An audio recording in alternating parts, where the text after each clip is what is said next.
Alright, hi you guys, and what we're going to be talking about today is talking about the amplitude and period of sine and cosine. Now I've already talked to you a little bit about it and stuff, but amplitude and period are very important numbers because they influence how the actual entire thing works.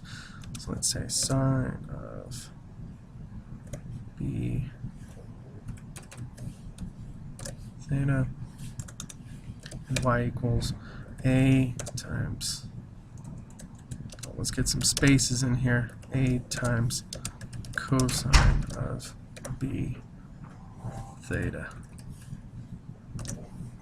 Okay, so some pretty simple stuff. Alright, now the formula for amplitude is just the absolute value of that a number. Okay? Pretty simple stuff.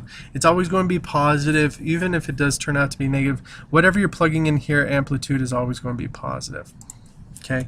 Now, period is the wavelength, and some of you guys in physics might know that as lambda, but because there is no symbol for it, we're just going to call it period.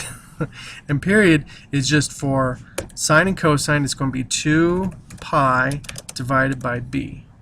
Simple as that. Okay? Now, for tangent period, you're going to use a different formula, which is going to just be pi divided by b. Okay? And b, you'll see why later on why it's pi divided by b, but I wanted to cover that now just so you understood the difference between the two. Okay? Alright, now graphing on Desmos is pretty easy, but if you had to graph by hand, here's how you do it.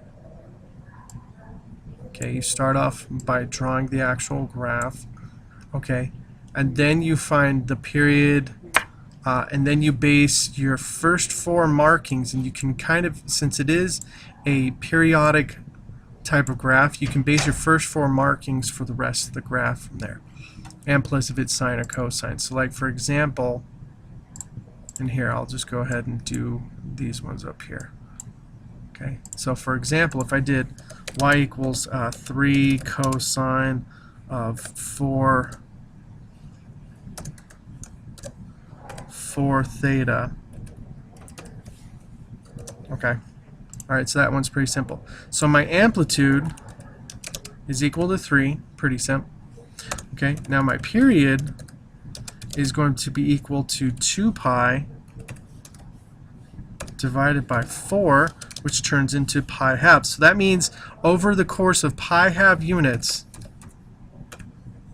okay, I'm going to go through one complete full wavelength. Now this number I'm going to divide by 4. So I'm going to divide by 4 to get the 4 components I need right here. So I'm going to divide by 4. And so that turns into pi eighths. So this one would, right here would be pi eighths. Okay, this would be 3 pi eighths. This one would be pi quarters. And this one would be pi halves.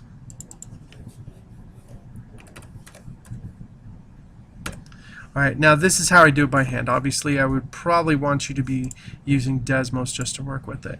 But I want to show you what happens if all of society collapses and we have to graph these by hand. So I know it's a cosine wave, and cosine waves always start at the highest point. Okay, and I know this is going to be 3, and this is going to be -3. Okay, now the next point of reference is it's going to be going through its first x-intercept. Then the next point is it's going to be going to its first minimum. Then it's going to go through an x-intercept, and then it's going to go back to its